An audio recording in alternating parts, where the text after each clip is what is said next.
Hello, bonjour à tous. Bienvenue sur la chaîne Budget en Live by Mimi. J'espère que vous allez bien. Moi, je vais bien. J'espère que votre famille se porte bien également. À mes nouveaux abonnés, bienvenue à vous sur cette chaîne. Alors, dans cette nouvelle vidéo, je vais un peu plus me dévoiler à vous. On va parler argent, mais plus précisément de mon salaire du mois de juin. Et je vais établir avec vous mon budget prévisionnel du mois de juillet. Voilà. Il faut savoir que cette petite fiche, je l'ai faite moi-même. Voilà. Évitez d'acheter des choses que vous pouvez faire de vous-même. Voilà, sans vouloir entrer dans les détails, vous savez de quoi je parle. Voilà. Donc, ça m'a pris 5 minutes à faire ça. Et il faut savoir que vous pouvez télécharger ce genre de fiche sur Pinterest. Voilà encore un conseil de Mimi pour ne pas dépenser son argent bêtement, on va dire. Voilà. Avant de commencer la vidéo, je voudrais juste vous dire de faire attention à ce que vous voyez sur YouTube et j'insiste là-dessus. Beaucoup de personnes ne vous dévoilent pas tous les amis. Je vais essayer d'être la plus transparente possible avec vous. Évidemment, ce que vous voyez comme depuis le début sur cette chaîne ne concerne uniquement qu'un revenu et c'est mon revenu. En aucun cas, je ne vous dévoilerai les revenus de mon mari puisque c'est moi et moi seul qui suis sur YouTube. Voilà, donc sans plus tarder, entrons dans le vif du sujet. Alors, je suis aide-soignante pour ceux qui ne le savent pas. Je travaille en horaire de nuit, c'est-à-dire 10 heures, ce qui correspond à entre 14 et 16 nuits par mois. Quand je ne travaille pas certaines nuits parce que j'ai posé des jours, ces nuits-là ne me sont pas payées, c'est-à-dire les 8 euros d'horaire de nuit, on va dire. Voilà, si vous voulez tout savoir. Je travaille également deux week-ends par mois. Ce mois-ci, je vais avoir la moitié de mon 13e mois, c'est-à-dire le 13e mois est divisé en 2 primes semestrielles, la moitié au mois de juin et la moitié au mois de décembre. Je vais également avoir les fériés du mois de mai. Il faut savoir qu'au mois de mai, j'ai effectué 3 jours fériés. Donc, c'est du plus. Les jours fériés sont payés comme des dimanches. Donc, ce qui gonfle ma paye pour le mois de juin. Voilà. Cette somme pourra paraître beaucoup pour certains et peu pour d'autres. Mais n'oubliez pas tous les éléments que je vous ai donnés précédemment. Voilà. Alors, nous allons faire ça tout de suite ensemble. Alors, mon salaire pour le mois de juin sera de, je vais écrire salaire avec vous, voilà, salaire, 3 450 euros. En revenu, voilà, j'ai également la caisse d'allocation familiale qui me verse la somme de 264 euros par an pour mes enfants, voilà. Les gens diront, mais elle a 2 enfants, elle a 264 euros, moi j'ai 130 euros. J'ai une allocation spécifique pour mon fils parce qu'il est en situation de handicap. Voilà, si vous voulez encore une fois tout savoir. Ensuite, en épargne, j'ai mon PEG. Je mets 200 euros. Lors de ma vidéo sur les 3 épargnes, je vous parle de ça, de ce montant de 200 euros que je verse sur le PEG au nom de mon mari. Voilà. Ensuite, j'ai un PER que j'ai ouvert il n'y a pas longtemps. Je mets 70 euros tous les mois. Ce mois-ci, je vais mettre ma prime sur mon compte épargne logement. Je vais mettre 900 euros. Alors, certaines personnes diront, mais c'est des comptes qui sont peu rémunérés. Pourquoi elle met ça sur un CEL? Je ne mets de l'argent que sur des comptes que je maîtrise. J'ai un compte épargne action, mais il faut savoir que je ne maîtrise pas ce compte-là. Donc, on ne met sur ce genre de compte que de l'argent dont on n'a pas besoin. Et moi, j'ai besoin de mon argent, donc je le mets sur un compte sûr. Voilà. Ensuite, le livret A de ma fille Lulu, ce mois-ci, je mettrai 150 euros. Le livret jeune de Marvinou, mon fils, je mettrai 50 euros. Alors, nous allons voir ensemble combien ça fait, les amis. Alors, je n'ai pas compté les revenus, ce qui nous fait On va mettre ça ici.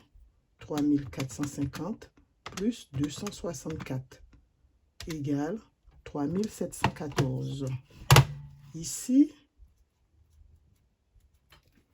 Et le montant des épargnes, ça fait, on va faire ça ensemble. « 200 plus 70 plus 900 plus 150 plus 50 égale 1370. Ici, en épargne, nous avons 1370. Voilà. Alors maintenant, nous allons faire les charges fixes. On va dire, j'ai 1000 euros, on va dire charges diverses. Voilà. C'est-à-dire remboursement, crédit maison, ma moitié, 500 euros. L'EDF, le gaz, la taxe foncière, la taxe d'habitation puisque je continue à la payer, et l'alimentation, ma moitié, c'est 1000 euros. Voilà. En charge variable, nous avons mon portable, mon mari paie pour ma fille. Mon portable, 7 euros. Nous avons le pass Navigo de ma fille. Je vais mettre pass Navigo. Ce qui nous fait 38 euros. Sachant qu'il me reste une mensualité et après, je vais payer annuellement. Voilà. Ensuite, assu voiture, ma petite caisse. 35 euros. Là aussi, je crois que c'est la dernière mensualité. J'ai rendez-vous à la fin du mois pour pouvoir donner le montant et payer annuellement aussi. Ensuite, abonnement sport. Voilà, j'ai résilié. On va courir dehors pour l'instant et on verra à la rentrée. Ensuite, école Marvin. Nous, école de mon fils. Voilà, il est dans une école Montessori. Et là, ça va être bientôt les vacances. Il n'y a rien. Cantine, pareil, il n'y a rien. Et pour finir, essence, transport pour moi. Donc, je pars à la mi du mois, donc je ne mettrai que la moitié de la somme, soit 50 euros. Et ce qui nous fait, on va compter ça ensemble, 7 euros plus 38 euros plus 35 euros plus 50 euros, les amis, égale 130 euros. Voilà, en dépenses variables. Voilà. Et là, on va mettre les 1000 euros au total, puisque j'ai déjà tout inclus et c'est un virement que je fais sur notre compte joint. Voilà. En enveloppe. Alors, nous allons faire les enveloppes. Normalement, je dois tomber sur 610 euros. En enveloppe, nous avons Anive, 50 euros. Noël, 50 euros. Ensuite, j'ai une nouvelle enveloppe qui s'appelle Rénove Fenêtre. Rénove Fenêtre. Je n'arriverai pas à tout écrire. 100 euros. Voilà. Normalement, à la rentrée, voilà, pour faire la rénovation de mes fenêtres, pour changer mes fenêtres, c'est 6 000 euros. Et j'essaye d'épargner, parce qu'on va payer cash. Donc, j'essaye de faire une petite enveloppe en plus, voilà, pour ne pas taper dans mes épargnes. Voilà. La totalité du montant. Voilà. Ensuite, Fac Lulu. 100 euros. Vêtements, je ne mettrai rien ce mois-ci. Voilà. Ensuite, loisirs, je mettrai 50 euros. Ensuite, passe Navigo pour finir l'enveloppe. Donc, je mets passe Navigo. On va fermer l'enveloppe. Il me faudra 60 euros là. Voilà. Ensuite, resto. Bon, on va mettre que 50 euros pour tenir jusqu'à la mi-juillet si on doit payer des fast-food. Voilà. Loisirs, j'ai mis 50. Ensuite, divers, je mettrai également 50 euros.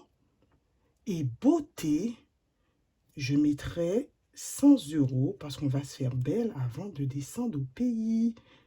Voilà, et on va compter tout ça ensemble. On a dit, il faut tomber sur 610 €, mon enveloppe. Alors, 50 € plus 50 € plus 100 € plus 100 € à nouveau plus 50 € plus 60 €.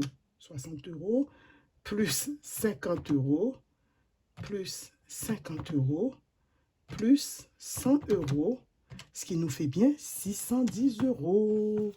Voilà, voilà, voilà. Et en dette, j'ai une dette qui se termine dans 2 mois. Et c'était de la rénovation pour la maison où on mettait 200 € chacun. Voilà, et je les mets ici.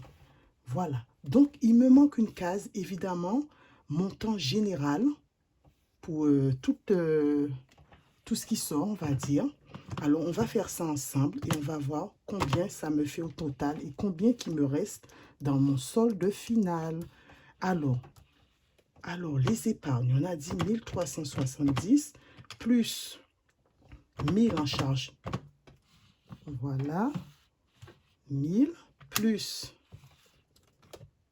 les charges variables 130 plus les enveloppes 610 plus les dettes, on a dit 200. Ce qui nous fait 3310 qu'on va retirer de 3714. Voilà. Il va nous rester 404 €. Si ma mémoire est bonne, oui, 3310. Alors, on va noter 404 €. Voilà, on va faire ensemble. Ben oui, on s'est compté quand même. Hein. Alors, 3714 moins 3000, comment j'ai dit? 3310. 404 €. On tombe sur nos 404 € et c'est très bien. Alors, avec ces 404 € qui restent du solde final, je vais faire mes challenges, mes achats pour partir en vacances parce que ma mère, elle a eu elle a fêté son anniversaire, donc je dois lui offrir un cadeau. Voilà les cadeaux pour maman, pour belle-maman. Voilà, donc les 404 €, ça va me servir à ça. Et puis mes enveloppes, vous voyez, c'est comme d'habitude. Voilà les enfants, les amis, j'ai fait mon budget prévisionnel avec vous. Ça pourra être plus, comme ça pourra être moins. Pour ceux qui ne savent pas encore totalement comment établir un budget, donc on l'a fait ensemble. Voilà, donc en toute transparence, en toute honnêteté, pour ceux qui veulent me croire, ben croyez-moi. Ceux qui ne veulent pas me croire, ne me croyez pas. Que voulez-vous que je vous dise? C'est normal que vous ayez des doutes. Hein. Bon, voilà, mais à 40 balais, je n'ai pas que ça à faire, venir raconter des bêtises sur YouTube. Alors, c'est ainsi que se termine ma petite vidéo. Prenez soin de vous, prenez soin des vôtres. N'oubliez pas de liker, de commenter, de partager, d'activer la cloche de notification. Et moi, je vous dis à bientôt pour plus d'économie avec Mimi. Bye!